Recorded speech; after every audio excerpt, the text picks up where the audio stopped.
Bon, c'est reparti pour un Python bourse. Donc là, je propose de faire un petit module de finance comportementaliste. Alors, je vais vous expliquer. On va voir les cours en bourse. Donc, vous savez que en bourse, en gros, il y a des actions qui montent tout le temps et il y a des actions qui sont beaucoup plus fluctuantes. Par exemple, si je cherche le cours de L'Oréal, voilà, voilà, cours de l'action L'Oréal.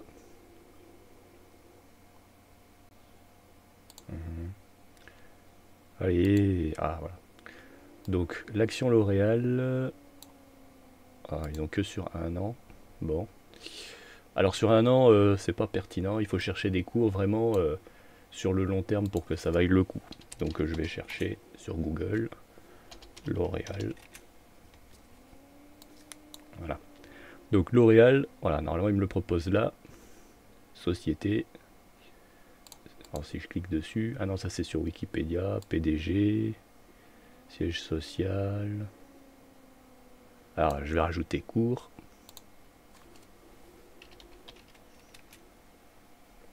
Voilà. Donc là on peut voir le cours de L'Oréal. Il n'y a pas un bouton là pour... Normalement Google il fait tous les cours, en savoir plus sur L'Oréal. Voilà. Donc là on a le cours de L'Oréal, donc là on a globalement une croissance depuis aujourd'hui. Si on regarde sur 5 jours, bon, on voit que c'était descendu, puis que là ça remonte. Si on regarde sur un mois, globalement c'était descendu. Sur 6 mois, c'est presque tout le temps descendu. Sur un an, presque tout le temps descendu. Enfin, sur un an c'est plutôt lui. Donc là, presque tout le temps descendu depuis le début de l'année, mais avant ça montait. Sur 5 ans, et là vous voyez qu'en fait ça monte tout le temps. Et alors si on regarde tout, le max, voilà, c'est ça L'Oréal. L'Oréal, c'est-à-dire ça monte, ça monte, ça monte tout le temps. Ça monte tout le temps. Mais des fois, il peut y avoir des baisses ponctuelles. Et notamment, regardez ici, on a eu une espèce de crash. Voilà. C'était en 2020, pendant la période Covid. Et ça, c'est quelque chose d'intéressant. C'est-à-dire que des actions comme ça qui montent tout le temps, bon, alors là, récemment, il y a un nouveau crash. Moi, je m'attends à ce que ça remonte, comme c'est L'Oréal.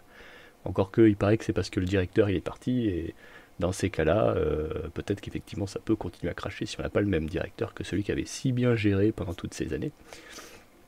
Mais en fait, si vous voulez, c'est des actions, même si elles baissent ponctuellement liées à des crises, de toute façon, elles monteront tout le temps. Pourquoi? C'est parce qu'en fait, les gens paniquent. Alors l'idéal ce serait qu'on puisse zoomer sur cette partie-là. Je ne sais pas s'il y a un module qui permet de le faire. Non.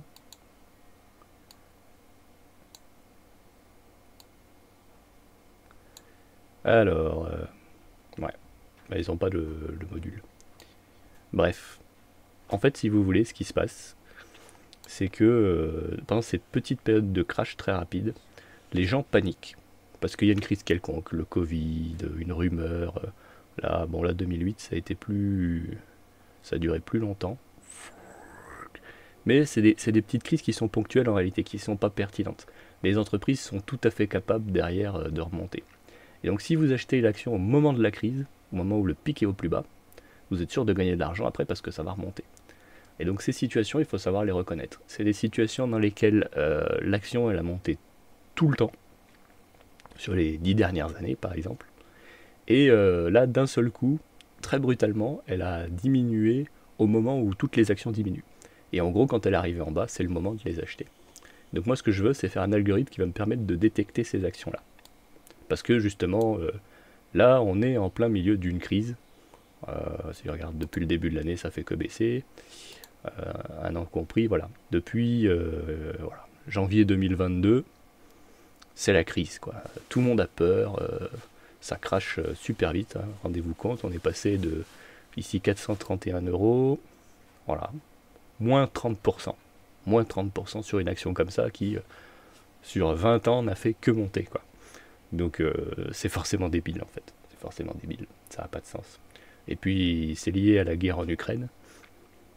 Mais la guerre en Ukraine, en réalité, elle n'a pas d'impact sur nos vies Et même si la Russie sort, la Russie c'est un tout petit marché, hein, c'est pas la même chose que si un pays qui nous achète énormément de nos produits disparaît d'un seul coup. Là, L'Oréal, bon, bah, il n'y a que les riches, hein, en Russie, et les riches, bah, il n'y en a pas beaucoup. Donc, ça, c'est le genre de bon plan. Après, L'Oréal, comme j'ai dit, il faut toujours regarder les nouvelles pour être sûr qu'on fait pas n'importe quoi. Il y a une histoire comme quoi le directeur risque de partir et tout. Ça, c'est jamais rassurant. Donc, on n'est pas sur une continuité. Et puis, l'autre truc à regarder aussi, c'est quand il y a des accélérations anormales. Vous voyez. Euh, Là, on voit qu'on est clairement parti sur une exponentielle. Il y a peut-être eu un emballement, peut-être que en fait, son support, c'est ça. Qu'elle devrait y croire. Donc là, c'est un réajustement de son prix aussi. Là, il y a eu un emballement qui a commencé ici, 1er avril 2021, ouais, en février 2021. Et là, il y a eu un réajustement du prix. Mais en réalité, il devrait être à peu près à cette valeur-là, je pense. Ouais. Et continue à monter par là. Donc, c'est des opportunités. Après, il faut être prudent. Donc, pour coder ça, je retourne dans mon programme que j'avais déjà fait des fois précédentes. Voilà, c'est un seul script, il est là.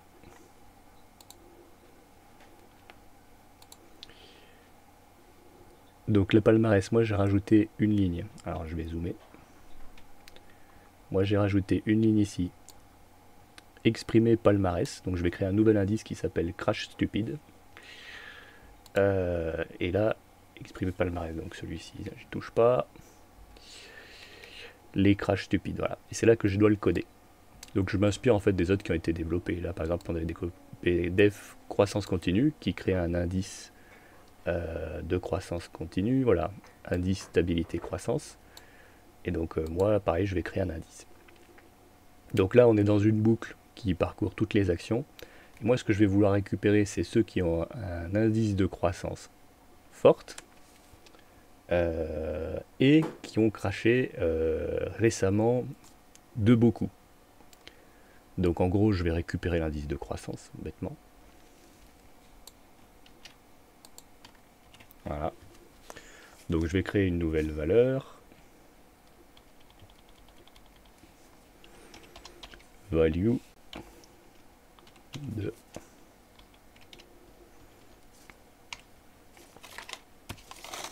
Ah, ça va faire une vidéo plus courte, je pense. Enfin, sauf si ça foire et que je suis obligé de tout refaire à chaque fois. Alors. Donc je vais l'appeler... ouais, j'avais dit que je l'appelais Crash Stupide, je crois. Crash Stupide. Je devrais mettre indice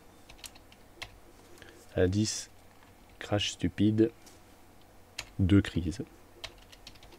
Voilà. C'est plus précis. Indice Crash Stupide de crise. Voilà. Donc là, je vais appeler les Crash Stupides. Comment j'avais appelé l'autre fonction? Croissance continue. Donc les Crash Stupides de crise. Donc indice Crash Stupide de crise, bah, c'est l'indice de stabilité. Plus c'est stable et plus on peut considérer que c'est stupide. Mais pour que ce soit un crash stupide, il faut qu'il y ait eu un crash stupide. Donc il faut que la valeur, on va dire, dans le mois précédent. Alors, combien de temps dure un crash stupide déjà? Si par exemple on prend le cas de L'Oréal,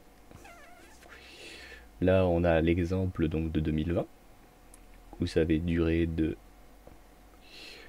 3 janvier au 20 mars. Donc janvier-mars, ça fait 4 mois. Et là, on a l'exemple de la guerre en Ukraine, où on est passé de décembre 2021 à mai, donc là 5 mois. 4 ou 5 mois. Mais après, ça c'est L'Oréal. Il faudrait qu'on regarde avec d'autres actions. Par exemple, comme autre action qui monte souvent, on a quoi? Dassault peut-être? Dassault Systèmes. Alors, Dassault Systèmes, Max, voilà. Ah ouais, mais c'est pareil. Là, on a eu un emballement ici en juin 2021, et là, on a eu un réajustement. Mais c'est pareil, on remarque que ça a commencé... Ah, par contre, ça a commencé plus tôt, là, en novembre 2021. Ouais. Regardons plutôt la crise du Covid qui était en 2020. Donc là, ça a démarré février 2020 et ça s'est fini mars 2020. Donc 3 mois, la même chose. Et cette crise-là, elle dure 5 mois. Après, on ne sait pas combien de temps. Mais c'est pareil, là, on dirait que ça rejoint le support. Là, il y a un emballement stupide. Probablement lié à l'inflation, je sais pas. Ok. Bon, alors on va encore en chercher un autre, Dassault. Alors je vais ouvrir mon application pour en chercher d'autres qui pourraient être intéressants.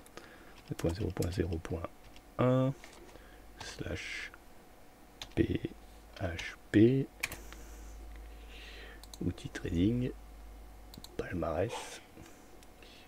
Mes croissances stables elles sont là. Donc si par exemple je joue celui-ci. Non, celui-ci a craché. Celui-ci, je sais pas. Pareil.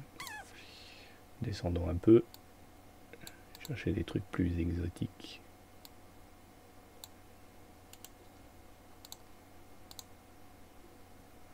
Ouais, ça ressemble à chaque fois. Bon, bah allez, prenons celui-ci.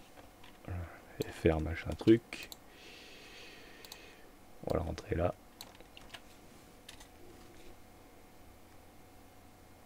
Eurofin scientifique. Max. Voilà. Donc 2020. Ah ouais, lui le crash. Bah pareil, ici il a duré 3 mois. C'est juste que ça part plus tôt. Et là, ça a commencé en septembre 2021 et ça crache depuis.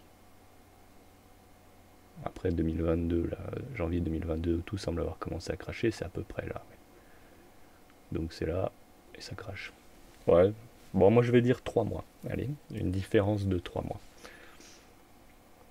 L'ennui c'est que, bref, je sais pas si ça nous permettra de voir les crashs stupides de courte durée. Donc, l'indice, et en fait là, bon on va le laisser comme ça pour le moment et on va rajouter un if. En gros, if. Donc là, ce qu'il faudrait regarder, c'est si la valeur, elle a réduit de plus de 10%. Alors, en réalité, ce coefficient, bon, on pourrait le rajouter. Hein. On va mettre amplitude crash et période crash. Voilà. Amplitude crash et période crash. Donc, si... Alors déjà, il faut calculer le pourcentage. Donc, ça va être value. Donc là, ce qu'on va vouloir, c'est récupérer une valeur qui va être le cours. Alors, il faut voir où est-ce qu'on calcule les cours. Tableau dérivé, tableau moyenne, tableau moyenne mois. Voilà, on va s'appuyer sur le tableau moyenne mois.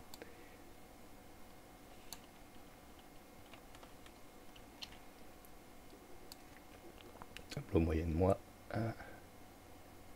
Où est-ce que je suis moi? Ah, je l'ai perdu. Exprimé par les crash speed. Donc on va prendre la moyenne mois. Il faut la prendre à une certaine date. Et donc là, on va chercher période. Donc période crash. Ça doit être aujourd'hui moins la période crash. Donc ça va sûrement être un truc du style. Toi. Moins. Alors point, il faudrait la taille du tableau. Donc en Python array size. En Python pour avoir la taille d'un tableau, c'est... Il faudrait que je le retienne par cœur. Je code dans tellement de langages différents. C'est lun. Ok, donc c'est pas un point ici. Donc ça va être lun.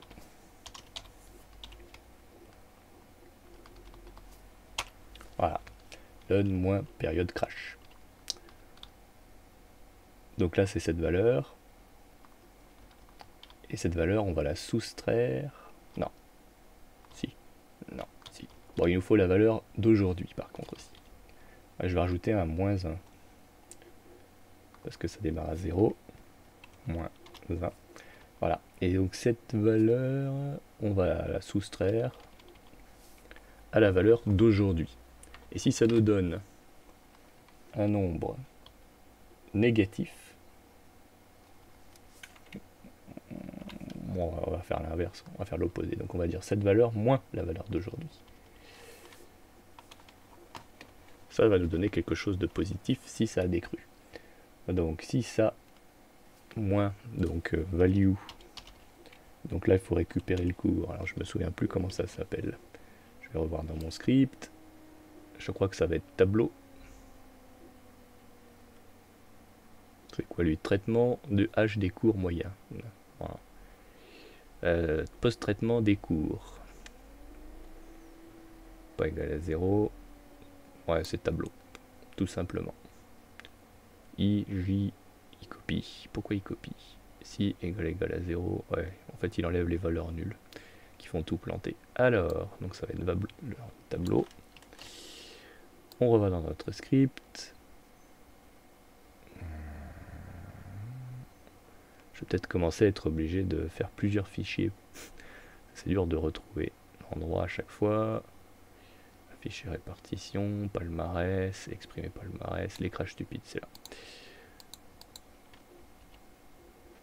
Voilà, donc c'est valeur de tableau, value de tableau. Qu'est-ce que j'ai foutu? Alors,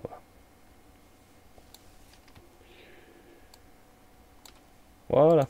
Donc moins 1, moins valeur de tableau, 2. Donc la dernière valeur, ln de valeur de tableau, moins 1.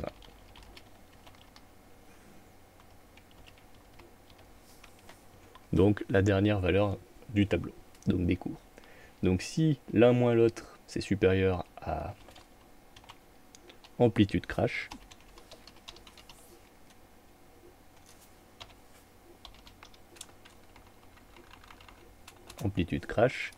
alors il fera quelque chose. Ce qui m'embête, c'est que nous, ce qu'on voudrait, c'est exprimer l'amplitude de crash en pourcent. Donc je prends tout ça entre parenthèses, et je vais le diviser par la valeur moyenne au moment du crash. Donc celle-ci. Voilà. Et donc là, on repère. Donc, si ça c'est bon, alors cette valeur indice crise machin truc, et ben on va le laisser égal à sa valeur normale. C'est-à-dire qu'on va dire qu'il est égal à lui-même fois 1.0. Par contre, sinon, alors on va juste l'éliminer. On va dire qu'il est égal à 0. Donc du coup, en gros, ce palmarès, ça va être la même répartition que l'indice de stabilité de croissance, mais dans lequel on aura gardé en haut que ceux qui ont crashé sur la période de crash de l'amplitude de crash donnée dans la fonction. C'est ça l'idée. Donc là, voilà, c'est tout. Maintenant, amplitude de crash, période crash. Donc nous, on l'a mis dans indice crash crise. Il faudra rajouter deux paramètres qui sont l'amplitude et la période, qui doit être en jour, ouvrez. Indice crash stupide de crise, exprimé palmarès. Voilà.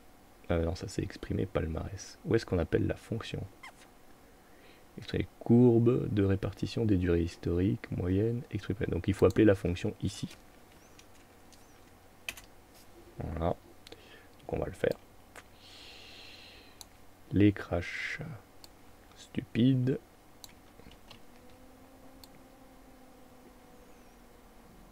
Oups, je suis perdu. Voilà, c'est là. On le met là. Donc là, historique. Les autres, on l'avait mis historique, ouais. Et après, là, il faut mettre les paramètres. Donc, ici, comme paramètre, amplitude du crash. Moi, je vais dire qu'il faut que ce soit au moins 10%. Et période de crash, je vais mettre 3 mois. 3 mois, ça fait 20 jours x 3, ça fait 60 jours. Voilà. Et après, il va m'afficher l'indice de crash stupide de crise qui a été calculé ici. Voilà. Donc là, normalement, il va être ajouté. J'ai fait mon script, je n'ai plus qu'à le lancer, donc je vais le lancer. La fonction, le script update que j'avais codé me lance le script Python et me met toutes les bonnes données pour l'interface graphique automatiquement. Je peux vous montrer ce qu'il y a dedans. En rappel, voilà, en gros, Python 3 il lance le script qui va générer un fichier JavaScript. Et après, je copie ce fichier JavaScript dans le dossier données sur lequel s'appuie le PHP qui m'ouvre les données et me les affiche. Je ne sais pas si j'avais déjà présenté ce PHP. Bon, de toute façon, c'est pas pertinent. Alors. Ouais, ça c'est mon script. Donc, je vais le lancer. ./update. C'est parti. Donc le calcul est de plus en plus long au fur et à mesure que je rajoute des trucs dedans. D'autant que j'ai augmenté la durée de mes prises d'historique, puisque là maintenant ça va de 2005 à fin avril 2022. Donc ça y est, mon update est terminé.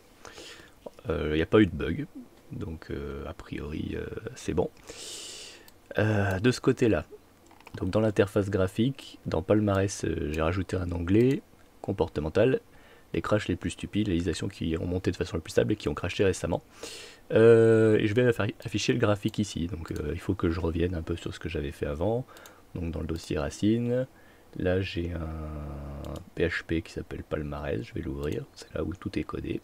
Voilà. Donc en gros, c'est ici que j'ai rajouté mon petit onglet pour ceux qui connaissent un peu le HTML. Et là j'ai le nom de la liste dans laquelle je vais tout rentrer qui s'appelle crash stupide. Voilà. Et donc là il faut rajouter cette fonction en gros. Alors je zoome un peu parce que ma molette est pétée, c'est affreux. Voilà. Donc en gros dans cette fonction, là il faut que je mette le bon indice. Donc la crash stupide il va me le mettre là. Et là il faut que je mette le bon indice du programme. Donc qui s'appelle indice stupide, crash stupide de crise. Voilà. Et là normalement il devrait me l'afficher, sauf l'erreur de ma part. Voyons voir ça. Voilà. Ah, 0, 0, 0, 0, 0, 0. Oh oh. Donc ils sont tous au même niveau en fait. Donc ce que j'ai fait n'a pas fonctionné. Alors, pourquoi? Peut-être que j'ai été trop gourmand. Donc il faut tester plusieurs valeurs ici. Peut-être que 10% c'est pas spécialement intelligent. Peut-être qu'il fait n'importe quoi. Alors on va débugger ça du coup. Donc ici ce que je vais faire c'est que je vais enlever cette histoire de if avec un else. S'ils sont tous à 0, c'est que systématiquement cette condition n'est pas vraie. Dépoussiérons-la un peu parce que c'est mal présenté. Par exemple, je vais mettre moyenne comp, moyenne de comparaison, qui elle va être égale à la valeur moyenne mois de l'un de la période moins 1. Voilà. Et après je vais mettre dernière valeur égale, donc là c'est valeur de tableau moins 1. Voilà. Et là du coup je peux mettre des jolies variables au lieu de faire n'importe quoi. Donc je vais mettre moyenne comp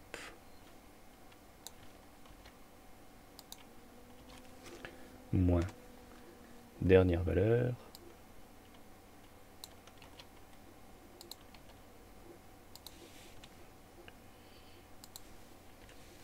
divisé par moyenne comp.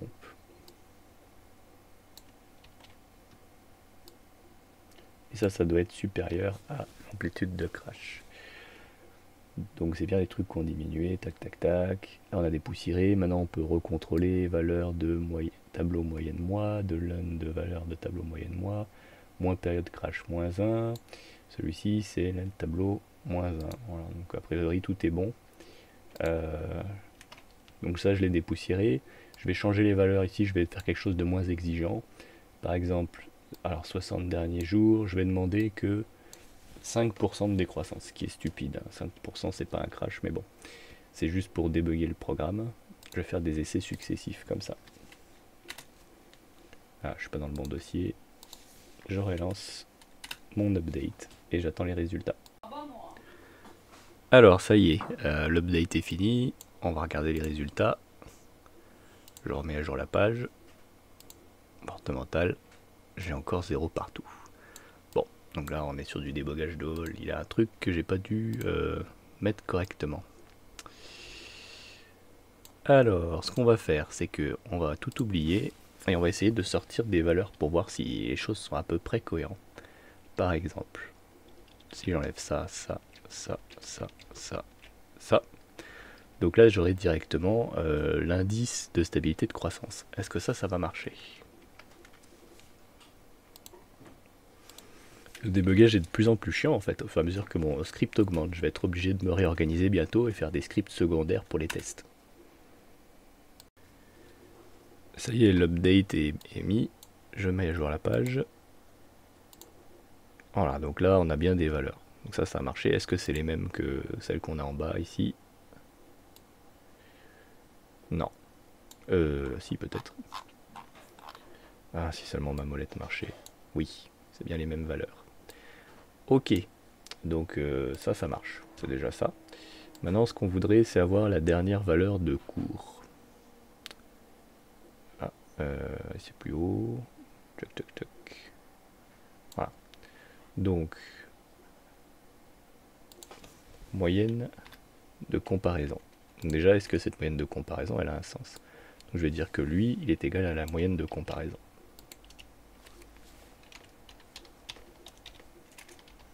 Voilà. Et on va voir. On va voir si ça nous donne toujours une valeur cohérente. Donc c'est reparti pour la compilation. Voilà, c'est bon. On va regarder.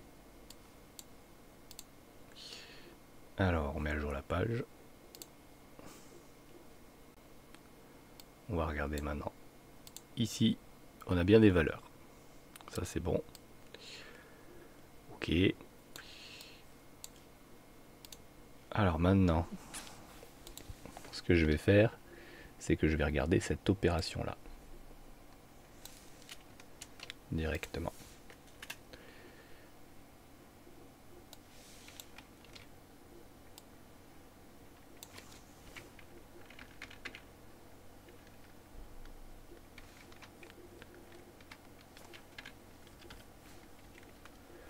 Voilà, on relance la compilation. Voilà, c'est bon. On refait la même chose. Quand même, là on a des valeurs. 53, 53, 45, et là on a des valeurs négatives. C'est les trucs qui ont monté. Donc on a quelque chose. J'arrive pas à comprendre pourquoi il met que des zéros à la fin. Alors, du coup, si ce calcul est supérieur à l'amplitude de crash, est-ce que c'est au niveau de l'amplitude de crash que ça capote? Amplitude de crash qu'on a demandé, elle est de 5 là. On a bien des valeurs qui sont supérieures à 5. Et dans ces cas-là... Ah, ça y est, j'ai compris. Non, j'ai pas compris en fait. Ça devrait marcher.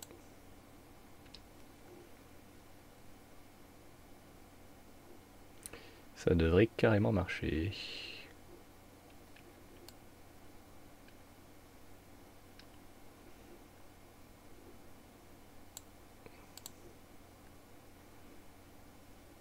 Je vais mettre ça en commentaire et je vais la retester. Je vois pas quoi faire d'autre. Puisque là, ce que nous montre le calcul, c'est qu'on a bien des choses qui sont supérieures à 5. Et donc, si on les compare, supérieur à amplitude crash, Ou alors c'est amplitude crash qui est pas bien dit. Il dit que c'est lui-même qui est égal à lui-même fois 1. Que sinon il est égal à 0. Ça devrait fonctionner. Je vais recompiler encore une fois et on va voir.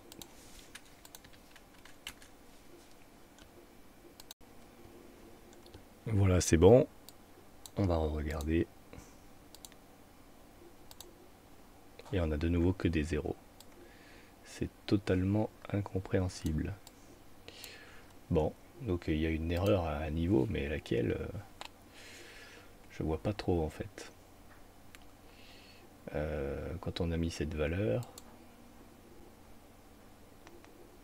remarque, on pourrait se contenter de cette valeur, c'est-à-dire l'amplitude du crash, sans la comparer. Je n'arrive pas à comprendre pourquoi il me met systématiquement 0 partout en fait. C'est au niveau de amplitude crash que ça doit pas marcher. Plus l'amplitude du crash sera importante, et plus il sera en haut dans le classement. Donc on peut se contenter de ça. Et ouais, mais si on fait ça, on perd l'indice de stabilité. Nous, ce qu'on veut, c'est avoir un truc avec l'indice de stabilité. Bon, on va essayer de comprendre ça. Donc on va récupérer tout ça, et on va faire moins l'amplitude crash.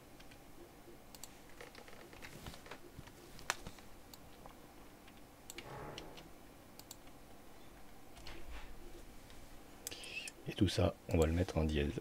Donc là, ceux qui ont une valeur supérieure à 0, normalement, devraient être gardés. Voyons voir ça. On relance la compilation.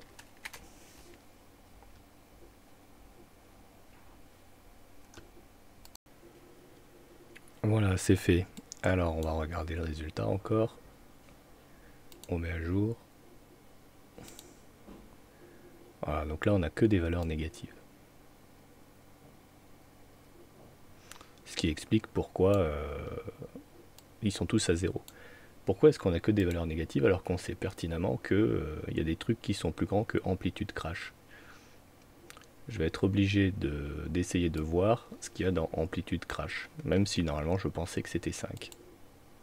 Surtout que j'ai des moins 500%, ça m'étonnerait un peu. Donc je vais refaire un truc pour m'afficher amplitude crash.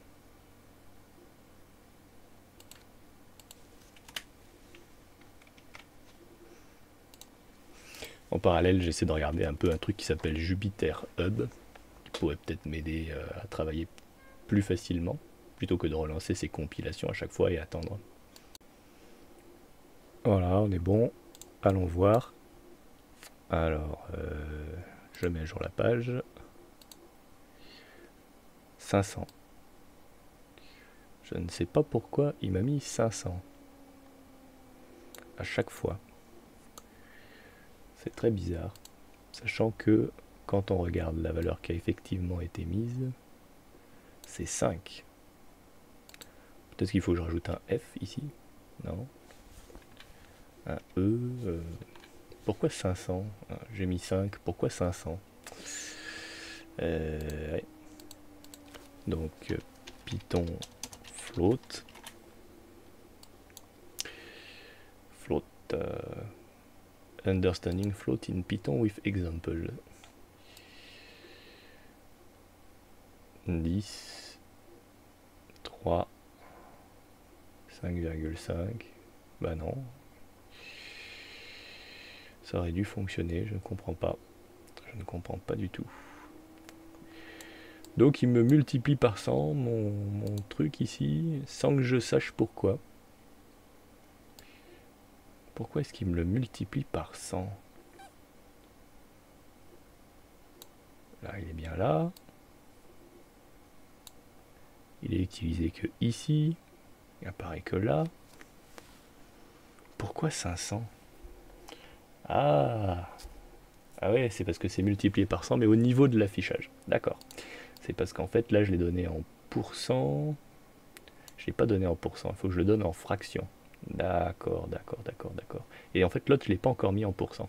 Ok, ma faute. Donc, en fait, ça, je peux le supprimer.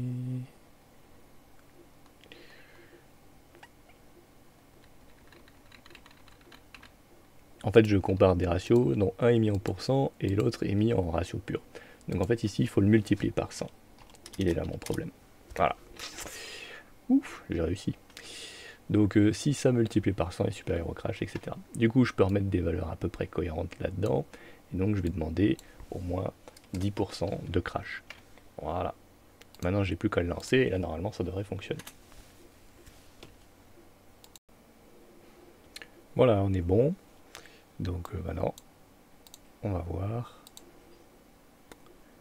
Alors, voilà. Là, on a notre classement du coup.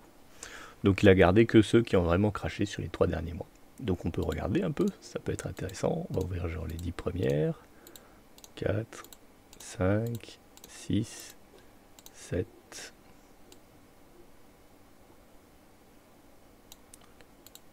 8, 9 et 10. Alors, on a celui-ci, on a celui-là, celui-ci, celui-là. Puis il faut essayer de voir un truc en fait qui monte en continu et dans lequel il y a eu un crash rapide, sans qu'il y ait vraiment de sens. Le problème dans tous ces trucs, c'est qu'on dirait qu'il y a eu un emballement avant ce crash, ce qu'on ne veut pas. Ouais, ils sont pas très intéressants tout ceci. On va continuer du coup à chercher. Il y a encore beaucoup de recherches manuelles. Ça dégrossit, donc on est allé jusqu'à 10. On va prendre les 10 suivantes. 14.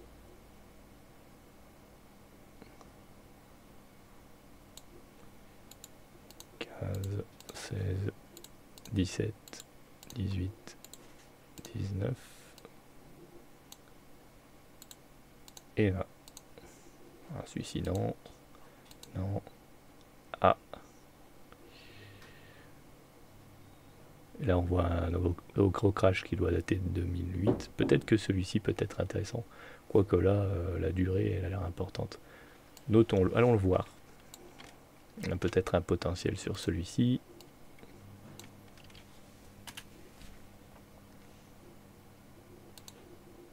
Voilà, donc celui-ci, il crache depuis juillet 2021. Et là, j'imagine c'est le Covid. Il avait craché de tout ça. Là, quand même, on a un crash plus gros. Ouais, c'est... Donc il crache depuis tôt celui-là. Ça s'appelle comment? Worldline. Alors, essayons de comprendre pourquoi Worldline a craché pour savoir si c'est stupide ou pas. C'est une société française, service de paiement et de transaction, leader du marché européen dans le secteur des services de paiement et de transaction. 20 000 employés, Worldline, e-transactional, portefeuille terminaux, etc. Tiens, on a les actualités. Éviter une 4e semaine de baisse, c'est tout à fait jouable. Donc tous les trucs comme ça, ils spéculent sur la baisse, les consolidations et tout. Moi, je m'appuie pas dessus. Ce qu'il faut regarder, c'est les données pragmatiques. Tu vois, 4e semaine, réouverture de Paris, redressement, ça va rien dire. Un timide rebond, ça va rien dire tout ça. Timide rebond, les valeurs à suivre aujourd'hui, les craintes d'inflation aux États-Unis. Plier la bourse de Paris. La crainte d'inflation aux États-Unis, déjà, c'est un peu plus. La Fed promet de la douleur, les craintes de récession et de stagnation augmentent. Ouais, bah, ils promettent, augmentent. Variation annuelle moins 15. Moi, ce que je voudrais savoir, c'est pourquoi ça crache depuis si tôt. Performance financière, chiffre d'affaires, résultat net. Bah, bon, là, c'est sur 2021. Ça aurait été bien d'avoir les autres. Peut-être qu'on pourrait le chercher sur Boursorama aussi. Donc, je vais ouvrir Boursorama. Tac.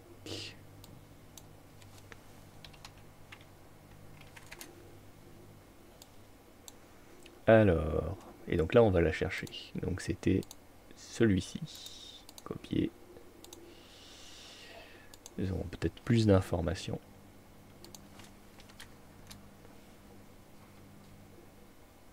Bah, il y en a plein. On va dire celui-là. Alors, Donc globalement, les gens l'achètent. Les consensus et les analystes, ils disent qu'il faut acheter. Il y aura l'Assemblée Générale le 9 juin. Résultat du premier trimestre juillet. Chiffre d'affaires. Là, il y a tous les mecs qui discutent. Actualité peut-être. Actualité. Pénalisé par l'analyse de Berenberg. Je sais pas ce que ça veut dire. Le titre termine sa séance remplie près de ABC aujourd'hui. Non, ça c'est nomination d'un nouveau directeur financier. Ah voilà, ça déjà c'est. Ah peut-être que c'est une bonne nouvelle parce que ça réduisait jusque-là. Worldline, hausse de 11% du chiffre d'affaires trimestriel. Ah voilà, avril. Donc là ils ont une hausse de 11% du chiffre d'affaires. Ça c'est bien ça. Croissance interne trimestrielle de 11%. Lambert comme directeur financier. Alors si on voulait être vraiment très rigoureux, on irait chercher son nom sur LinkedIn pour voir si c'est un teubé ou s'il est bon quoi. Nomination de Grégory comme directeur financier. Worldline activité baisse de 13% au premier trimestre. Le groupe confirme ses objectifs. Ah, il avait baissé de 13%. En hausse de 935 mins. Je sais pas ce que c'est. 25 avril. Moi, je voudrais avoir des informations plus vieilles pour savoir pourquoi est-ce qu'il avait commencé à cracher comme ça là, il y a un an. Voilà, là c'est là où ça crachait à peu près. Dans les services, banque italienne, Renault seront cruciaux, extension de partenariat, dons collectés, la CDC dépasse 5% des votes, a nettement sous-performé. Ah, selon un analyste. Ah, selon un analyste. Déploie sa nouvelle solution. Pose en attendant la Fed.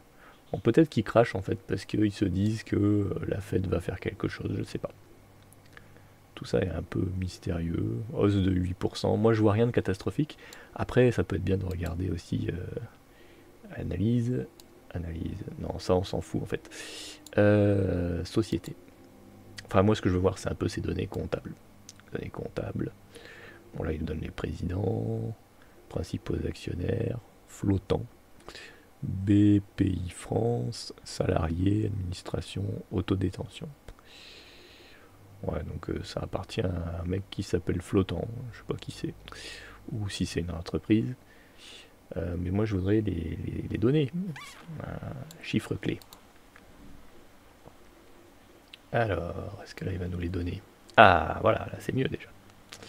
Chiffre d'affaires en millions d'euros.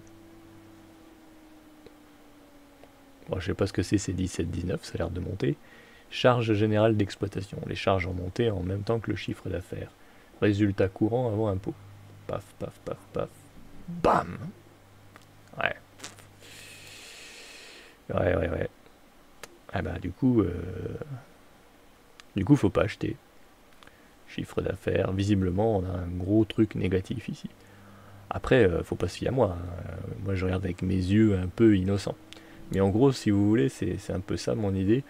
C'est déjà je fais mon classement, ensuite je les regarde une par une pour voir s'il y a un potentiel. Là peut-être que ça crache sans vraie raison. Et ça a commencé plus tôt, mais peut-être qu'il y a des raisons. Donc il faut vérifier s'il y a des raisons. Deux choses, les actualités et la compta. Moi je vois que ça. Donc celui-ci, j'ai des doutes. D'autant que c'est pas trop une décroissance typique. Un truc comme ça, c'était plus proche de ce que je cherche. Mais si par exemple j'ai raison, bah, je peux multiplier par 4 ma mise. Bon, j'ai pas envie de la tenter. D'autant que je pense pas qu'elle ait fini de décroître.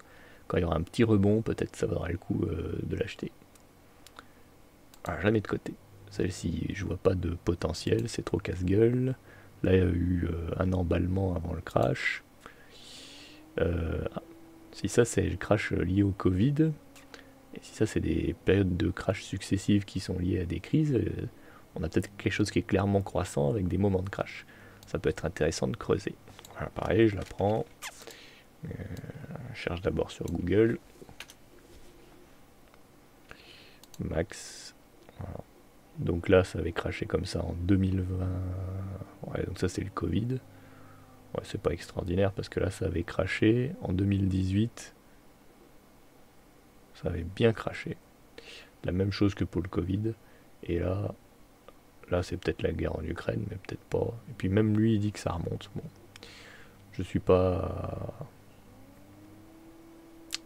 Ouais, si on regarde. Ouais, je pense qu'il n'y a pas de potentiel sur celle-ci. Ok, donc on la met de côté. Celle-ci, bon, alors c'est pas clair. Celle-ci, c'est un peu comme l'autre en fait, ça ressemble. Si on doit en savoir plus.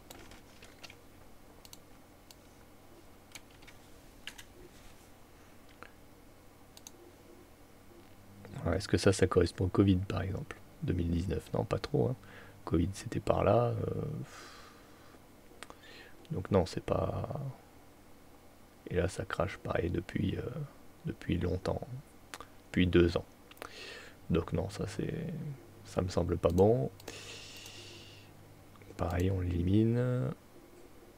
Celui-ci, il y a d'autres crashs qui ont l'air bizarres. Pareil, pas intéressant. Allez, on repart sur les 10 suivantes. Donc 21, 22, 23. Peut-être que je vais faire un bouton qui me les ouvre automatiquement parce que... Ouais, je pourrais faire ça. Hein. 24. En plus, ils se ressemblent beaucoup parce que les actions, elles sont affichées avec plusieurs sous-libellés. Je pense que c'est ça qui fait que je revois souvent les mêmes courbes. Il doit y avoir des indices proches. Pas intéressant. Ouf. Ça, c'est peut-être intéressant, on va voir. Alors...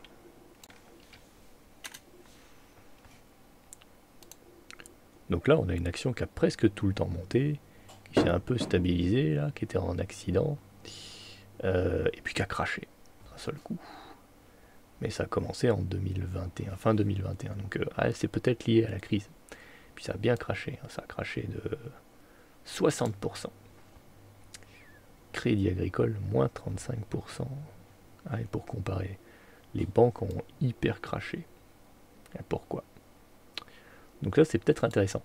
D'autant qu'on voit ici un genre de stabilisation autour de la valeur qu'il avait ici avant de croître. Donc en 2011. 2008, qu'est-ce qui s'est passé en 2008? Il y avait eu ce crash alors qu'il avait monté là. Mais il lui avait quand même fallu beaucoup de temps pour s'en remettre. Là, il est reparti en 2012, donc 4 ans plus tard. Potentiellement, il faudrait peut-être 4 ans avant que ça remonte, je ne sais pas. Donc celui-ci, pour moi, il est très intéressant. Parce que si là, effectivement, c'est un crash stupide lié aux infos, potentiellement, il peut revenir sur des valeurs équivalentes et donc remonter de 60%. Donc je vais creuser ça en allant voir sur Boursorama. Pareil, les chiffres, tout ça. Et si je vois que c'est juste de l'hystérie, je peux le garder dans mes trucs à acheter. Donc déjà, est-ce qu'il a les mêmes chiffres? Ouais, c'est pareil, on voit bien là, la grosse dégringolade abrupte, qui est tellement délirante que ça peut pas être vrai, à moins qu'ils mettent la clé sous la porte du jour au lendemain. Actualité. Actualité, aujourd'hui ils ont encore perdu 7%. Alors, PA passe le dividende en raison de sa dette. Ah oui, comment ça s'appelle? Orpea, d'accord. Orpea passe le dividende en raison de sa dette. Orpea se prive de dividende. Orpea affiche un chiffre d'affaires en hausse de 9%. Ça c'est bien. Les valeurs à suivre à Paris. Orpea, résultat, le chiffre d'affaires du T1. Signature d'un accord de principe pour ses différents partenaires bancaires assurant le financement du groupe. Société France. L'armée russe n'était pas prête à combattre en Ukraine, dit un ancien de Wagner. Ah, donc c'est bien en rapport avec la guerre en Ukraine. Donc on est bien sur le type de cas qu'on cherchait. Orpea cassure à 32 euros sans conséquences fâcheuses. Ok, ça c'est très bien. Qu'est-ce que c'est Orpea? Il faudrait savoir ce que ça fait. Orpea, à propos... Orpea est un groupe privé français fondé en 1989 par le neuropsychiatre Jean-Claude Marian, actif dans le domaine de la santé et de l'hébergement des personnes âgées. L'entreprise gère une scène d'EHPAD privée, de maisons de retraite, de cliniques de soins, d'accord. Ouais, je crois qu'il y avait eu des scandales en plus avec Orpea. Donc ici on regarde, ouais, on a un chiffre d'affaires qui est toujours bon, on a un résultat net qui est A. Chiffre d'affaires en hausse de 8%, résultat net en hausse de 40%. C'est quoi qui diminue là? Résultat d'exploitation, moins 32%. Variation nette en trésorerie, moins 4%. Trésorerie équivalent, 5, 10. Bon, je sais qu'il y a beaucoup de vieux qui sont morts, mais il va y en avoir des nouveaux qui vont venir. Puis ils se sont beaucoup acharnés sur eux à la télévision, ça me dit quelque chose, Orpea. Il y a peut-être moyen. Chute du bénéfice net, accord avec les banques, plus forte hausse du SBF 120 à la clôture, annuel, chiffre d'affaires, full hier. Bon, a priori, peut-être qu'ils ont merdé. Ils ont perdu un tiers et du coup ils n'ont pas donné de bénéfices et du coup ils ont été punis par le marché. Mais pour moi, c'est un bon candidat. C'est un bon candidat. Essayons de voir s'ils sont en train de s'amortir. Donc, cours. Ah, il y a aussi société, tiens, essayons de voir là. Société, directeur général, Philippe. Oh, ils sont peut-être fait taper dessus, flottant. Tiens, c'est marrant, flottant, ils sont dans tous les trucs comme ça. Sophie. Voilà. Leader européen de la prise en charge globale, européen, donc c'est robuste, 1000 établissements, 101 000 lits implantés en France, Allemagne, Autriche, Pays-Bas, Espagne. Ouais, non, c'est quand même un gros truc, ça va pas disparaître comme ça. Là, ils ont eu une petite baisse, mais rendement estimé en 2022, 4,20%. Ouais, c'est sûr, ça va remonter, c'est sûr. Capital échangé 0,38. Donc, Orpea, moi je le retiens. Je pense que c'est un bon plan. Donc, c'était lui, ouais. Donc lui, je le garde. Tiens, je vais même me le noter sur un post-it. Ok, on continue. Vous voyez, en cherchant, on arrive à trouver. L'outil informatique, il est là pour accompagner, mais il y a encore un certain nombre de choses qu'il faut faire soi-même après. Ça, pour moi, ça n'a pas de sens. Ça non plus. Ah. Mais là, on dirait qu'il y a eu un emballement et puis qu'il y a des espèces de fluctuations dérantes. Ça sent le crash. Ça sent le crash à plein nez. Ça, pas intéressant. Pareil, c'est le même que tout à l'heure. Voilà. Donc là, il est descendu en dessous de la valeur qu'il avait eue presque dans toute son histoire. Il est presque comme au début. Cela dit, c'est quand même une action qui a tendance à s'emballer, puis à cracher, pour rejoindre une valeur un peu au-dessus qui est celle d'équivalent. C'est sujet à fluctuation. Est-ce que ça c'était le Covid? Est-ce que ça c'est la crise qui l'a fait redescendre à sa valeur la plus basse et qu'après il va remonter? Il faut analyser toutes ces informations. On a peut-être potentiellement quelque chose d'intéressant ici. Allons voir vite fait. C'est pas aussi bien que Orpea, mais bon. Alors.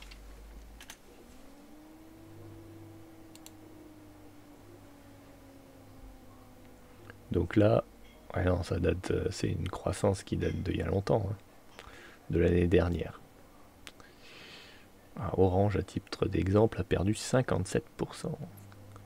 Air Liquide, plus 3000%. Je comprends pas tous ces machins. Ah ouais, par rapport au début, sûrement. Eurofin Scientifique, ouais, celui-là, il est pas mal aussi. Plus 45 000%. Ok.